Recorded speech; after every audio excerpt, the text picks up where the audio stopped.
I knew that it was there somewhere, but there wasn't a great expression of love in emotive terms. My father found it very difficult to show any demonstration of his love, affection, physically or emotionally. Right. He thought it was a little bit sissy. It wasn't a love-filled family. I don't ever remember my mother and father kissing each other or hugging. And I always put it down to that sort of British thing, you know, the stiff upper lip, and it was probably how generations had been sent away to wars. Probably how not to love. It was an incredibly violent family. Violence was daily. But as I've got older, of course, I have realised that neither one of my parents cared enough about the 6-year-old to save him from the violence. When I realised that neither one of my parents cared, that became profoundly sad. People talk about love, and it was everything that love shouldn't be. We were all very real about our feelings, so when people were happy, they showed it. When people were annoyed or had an issue, we showed it. So we were a family that could express frustration or anger, but I don't think there was no lack of people showing love. My parents probably thought us kids were more of an annoyance than we were to be loved. We were kept around, we were kept sheltered, we were, educated well, but there was very little emotional love coming from the parents. The parents were on the alcohol quite a bit, and you come home and Mum was on, she'd be blind drunk and have a Valium, and next thing, there wasn't much love to be seen, but there was still a lot of love around in the family, the aunties, the nanas. My family unit was full of all sorts of role models. Mum was home most of the time, very loving, very giving. I still have memories of Mum getting my sister and I in the kitchen and giving us a song and a tap dance. She'd put on little shows for us, and they were just for us, and we felt very special. It was a lovely environment. The early recollection of that was that they were always working. Both of them were always working. My dad did 3 jobs at one point, and there wasn't much probably the same as Mick. There wasn't much emotional sort of love. My father was very all the time stern, all the time, disciplined, I was holding his hand the moment he died, and it was only that day earlier that he'd told me the first time in his life that he actually loved me. It was bizarre. When I was probably about, I'm going to say, early 40s, I pursued him verbally for about a half an hour, getting him to just say, I'm saying to him, do you love me? Do you love me? And I watched him, crumble's too strong, but not far off it. He just couldn't cope with it. But I suddenly realised how intense his emotion was. Yeah. And I also realised he couldn't say it. It wasn't that he didn't want to, it was that he couldn't. Couldn't utter the words. And it was unmanly, or it was not the done thing, you can't express yourself like that, can't be vulnerable like that. That's it. People will take advantage of it. It's not manly. You show that type of vulnerability in war and you're dead, I had the dream, the ideal upbringing and the ideal childhood. What to me was a very, very loving family. My dad loved us. My elder sister Jenny, she was really like a second mum. That love has to manifest itself as behaviour to have weight, I think would be the most important thing. I'm very lucky that both my mother and my father have displayed 2 slightly different forms of paragons of virtue. Where my father has embodied quite a traditional masculine, paternal, stoic provider figure, whilst my mother has been maternal, caring, more given to emotional regulation. But both of them consistently think of each other's needs and consistently find ways in which to find common ground through their difference, and have consistently displayed sacrifice without sorrow towards both us, themselves, and to their parents. I was fortunate to have parents who expressed love of a certain form to each other. They were consistent in it and reliable, so it was a safe experience. I had a father who, despite very strong feelings, I can honestly say that I never saw him lose his temper in his whole life. He was marked by kindness, by patience, incredible tolerance, gentleness. He took an interest in us children. He opened up the world to us slowly, and he made it fun to explore and to discover the beauty around us. The sense that you can have a haven that is secure. It's going to be predictable. It's a place of safety. It's a place that you'd be protected. Well, it's a bit complex. I'm always suspicious when I hear somebody talk about the nuclear family and how it ought to be. Certainly didn't happen for my brother and myself. My mother became very ill with a tumour on the brain in 1946, and it turned out she was also pregnant. And so she died at the age of 30. The child was stillborn. In the sense, Philip and I, my brother, 2.5 years younger than I, we started with that kind of deprivation. We had cousins living in the house, so at age 7 there's that kind of edge. So it's not, let's say, not fostering love, so to speak. And then we went to boarding school, so there's that kind of fatherly love, which as I look back, we experienced. But then we went home to his mother, my grandmother, and his younger sister. And in a sense, they brought us up. So till the age of 17, that was my experience of a more family love. And we had aunts and uncles who also, as I look back, were very supportive and loving.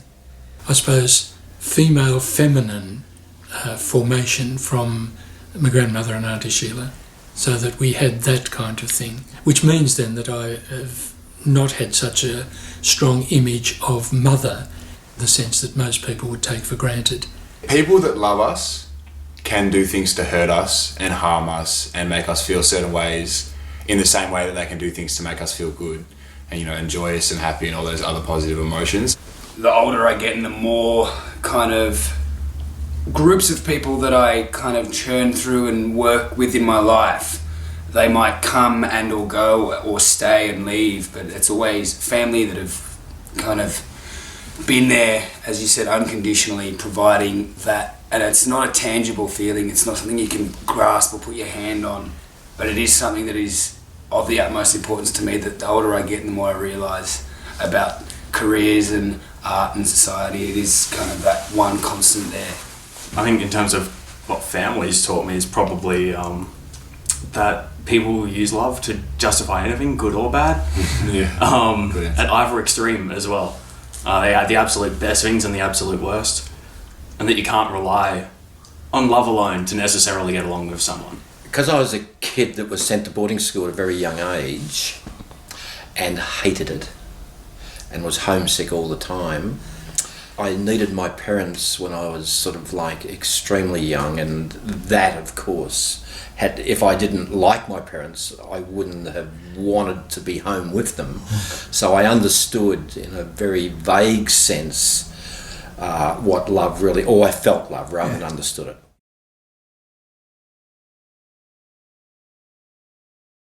Being the only one of my friends from school to have their parents stay with them has made me very aware of the particular behaviours that my parents exhibit towards each other, which is constant signs of affection. They're always affirming their love through the present moment.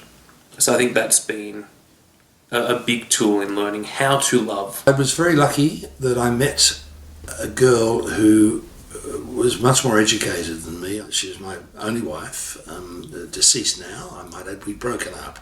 But I did learn a lot from her. She was a wonderful mother, and she was very affectionate to our two children that we had. And unfortunately, I was probably more typical of males of that baby boomer generation, love was stifled a little bit. I think it's limited my ability to love. Look, I was sexually abused too as a child, so there is not much innocence, of normal innocence. I don't mean that I can't be innocent and I can't be nice or good or anything like that. I've deliberately chosen not to be the sort of person that was inflicted on my youth. Look, I think I was always looking for love. I looked for love in sex, as happens for a lot of people. I look for that feeling of being one and being accepted and being respected and all those things that are part of love. Most everything I've experienced growing up has not impacted who I am as an adult. I've made my own choices since I was a teenager to be how I am, to have my own goals and dreams. I've got 4 beautiful kids who I've shown what I believe is, I've been a very affectionate, loving, caring father, even though I've been separated from them through, broken relationships.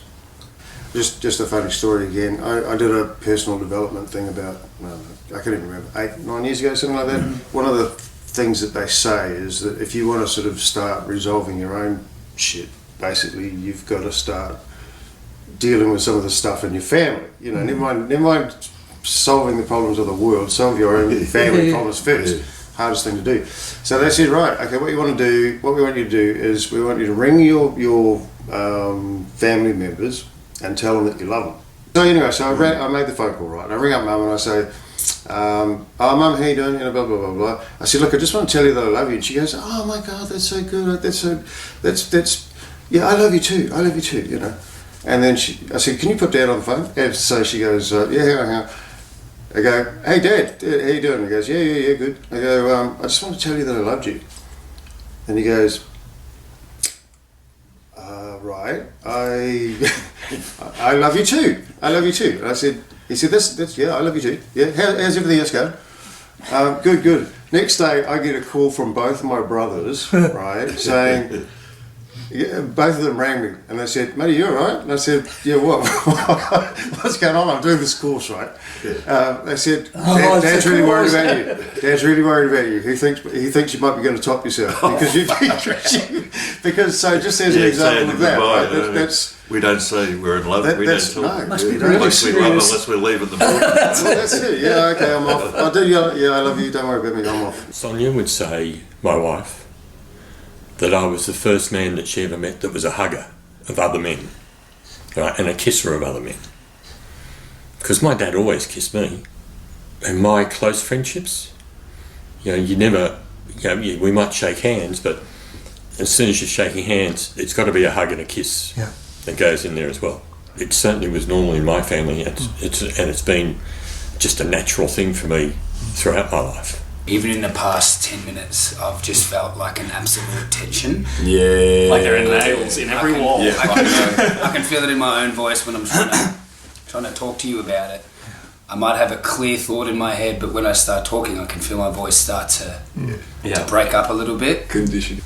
I suppose it's, I don't know, I mean, we're brought up in this kind of, I don't want to generalise it, but I suppose like young Australian males are maybe brought up in a society that doesn't exactly push tenderness or gentleness or sensitivity.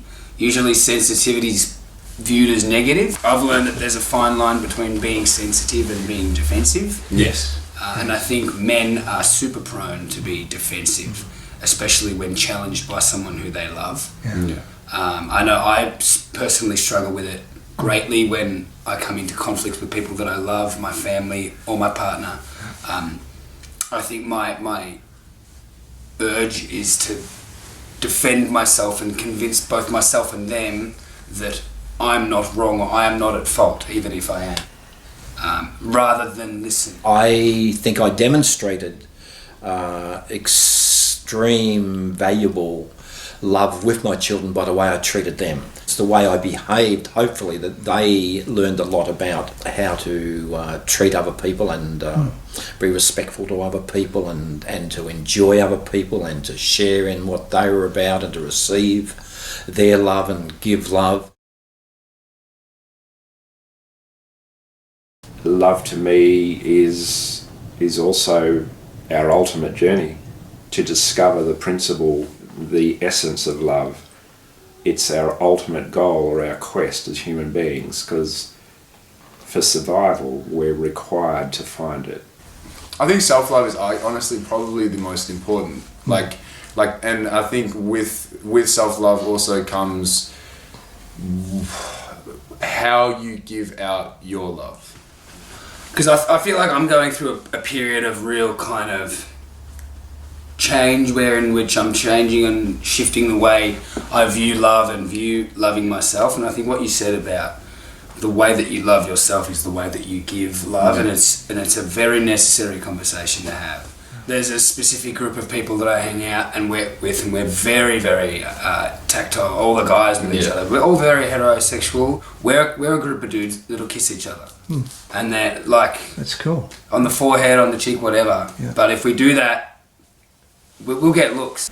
Like you were asking if we teach young men to love themselves and love each other, and I don't think we do. Right. I think any sort of affectionate behaviour or anything that my friend circles have towards each other has just sprung up because we didn't have the negative reinforcement stopping us from doing it. So it's probably a more natural development of it, but we still didn't have anybody sort of I don't feel that we had anybody as kids raising us going, it's okay to do this, like you should be talking to your friends about this, or this is how you resolve these things, rather than punching on with each other. Exactly. We weren't taught to love each other, we just figured it out, I think. To really value the trust and the empathy and the support that comes with a partner that loves you. It's the most wonderful thing to know that you are loved. Understanding that to be loved is one of the greatest gifts that we can receive. When Richard died, so when he died, I found myself in a totally different space to anything I'd ever imagined.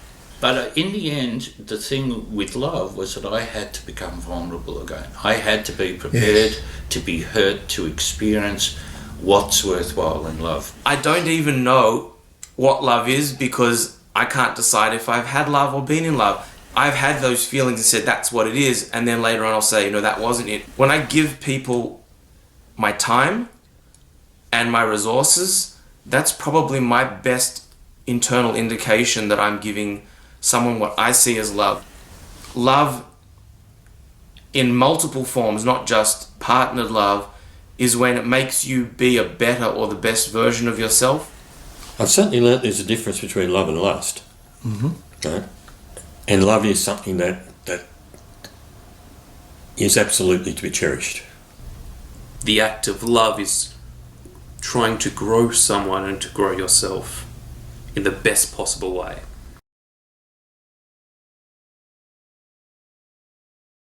I think what I'd tell kids and other guys is, talk about it, because it's the real reason we're here. But what makes you happy? What makes you satisfied? What makes you go to sleep without a problem of a night time? It's being loved. It's very important what we teach children, young boys, about what being a man is, because the more careful we are about what we instill in them about what it is to, and not just to be a man, but to be a good human, I think that along the way we might have missed a few steps, and that's resulted in this hypermasculinity. Maybe we talk to them more about their feelings, talk to them more about who they think they are, who they want to be, who they think they identify as, instead of forcing them to deny who they identify as. I feel like that was all especially pushed sort of early 1900s, mid-1900s. Yeah. You had men going off to war, men coming back home. You were supposed to be the man of the family, take care of the house, take care of the family, do all these things, provide, don't show emotion.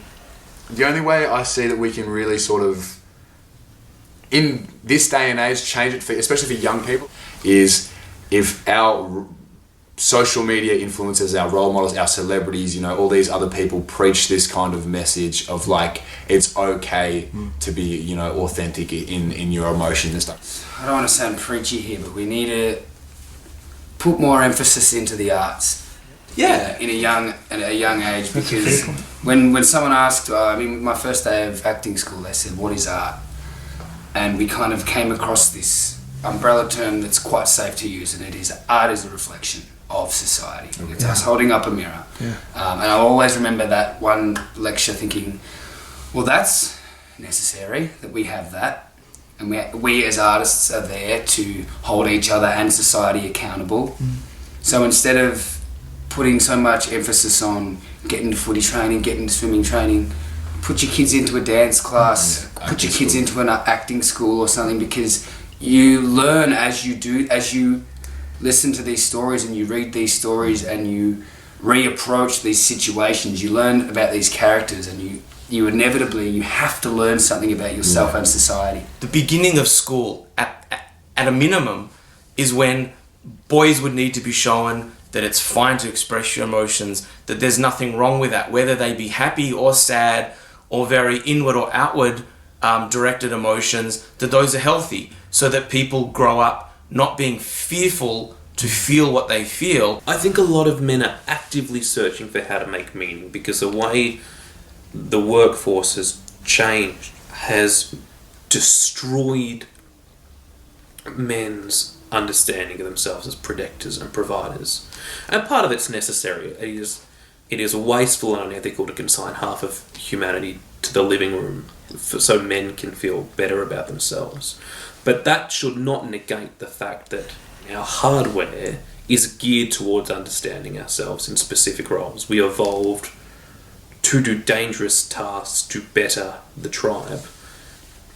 And I think that's hard to shake. I think that exists in a really deep way. I think everyone needs to be non-dismissive of the male want, not privilege, but the want to provide and to protect. Well, I firmly believe that Australian men have been undervalued to the point of torture in a lot of ways over the last couple of decades due to the influence of international feminism. Men have been terribly stigmatised. I don't know if there is a way back from there, actually. It'd be a good start if every second television ad didn't make out blokes to be imbeciles, or loveless or useless or emotionally inept. I'm going to keep on hugging and kissing and telling people I love them. What do I say as a priest in my official roles? What kind of homily do I give? That the potential there for, say, empathetic priests with a congregation or with group meetings, parish meetings, etc., adult education, the kind of language one uses, the perspectives one points out, the personal contact, I think that's one way. I come up with drills that I know will work for me.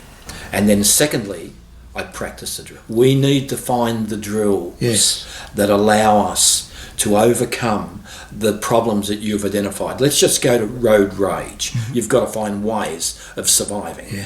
So I give myself a direction. Don't get angry. Now, it works, but it didn't work at first. It took a long time. Practice. Don't get angry. I never get angry now because I keep giving myself that direction. Don't get angry. Don't get angry. And now I give myself that. I add to it. Laugh at it. Laugh at it. Then I add to it and say, right, you're being a better person because you have learned how to control your emotions when before you didn't. Now that's a drill. Mercurial, it is, and I mean it can so easily be lost for the most abstract of reasons, you know. I mean, Fragile. yeah, so fragile, that connection that open channel of, I suppose the only time I can describe the love that I felt was just feeling as one, feeling connected to that depth. And then when that's extracted, well, fuck, excuse me, it's like, wow, devastation. I'd been taught, don't show it. Yeah, Hide your sensitivity. 6 weeks on the floor and I lost half my body weight. Yeah. Pretty much. Lost all muscle tone. Yeah. Lost everything. It destroyed me. This is only a couple of years ago now. Oh, okay. I was a 62-year-old man, for Christ's sake. I think that's what people do want. They do want love and joy. I will go emotionally and physically and whatever to a space that I would not be able to get to on my own. That's what makes it worthwhile. It's why you take the risks that you take. It's why we do it. It's because, and that space is much better than being alone. I think the ability to emotionally regulate is useful and should not be dismissed, but that can be taken to extremes and often is. So I think to all the men watching this, I would say, when someone says to you, open up and feel more or display feeling more, it is perfectly natural to be wary. I think this topic is important above all else. Because if we don't get this, nothing else really matters. Last night, lying in bed, my partner said to me something like, tell me why you love me, or tell me something you love about me. And I got boyish and I got coy and I kind of just went, and I should be like, Shakespeare wrote books and books and books and books of it because he felt liberated and he felt like he had a voice that was able to do that. And even to the person that I love, I wasn't able to put into words. And I'd like, they're in my brain. Yes. There's just no motor neurons that can connect them and say, it's this that I love. I think Sonia has been particularly instrumental in showing me that it's okay to love myself. Don't go overboard, darling. Right? Make sure you love me more. But it is, you have to love yourself and you have to look after yourself. Right? And if you can get to that place where you carry that intrinsic belief that I'm a good person and I'm worthwhile, then I reckon you can get through just about everything. Can you talk a little bit about what love means to a celibate priest? We were brought up initially in what you've got on your list of loves, agape. So it's love of everyone, selfless, oriented to others, through love of God, love of neighbour, that kind of love. And I think for many of us that has sustained us. But it has sustained us only because, as you asked before about friends, I think we discovered philia, the love of friendship. And I like quoting C.S. Lewis, people may know the Four Loves. We didn't have that intense intimacy, let alone the eros or the passion, at least not directed in a sexual, genital way. They used to make the distinction, which I thought was helpful, between genitals, sexuality, and general sexuality, so that a celibate should not be asexual. The celibate, male or female, is sexual, but a general sexuality which incorporates the great values of friendship, which leads to friendship intimacy rather than passion intimacy. I think you can love somebody, but I think you can also be in love. I think there's a difference. I'm single. I don't have a partner in my life these days. I have lots of female friends. I enjoy female company. I'm still looking for love after all these years, and I haven't given up on love. I know it's there, and there is someone for everyone, even me.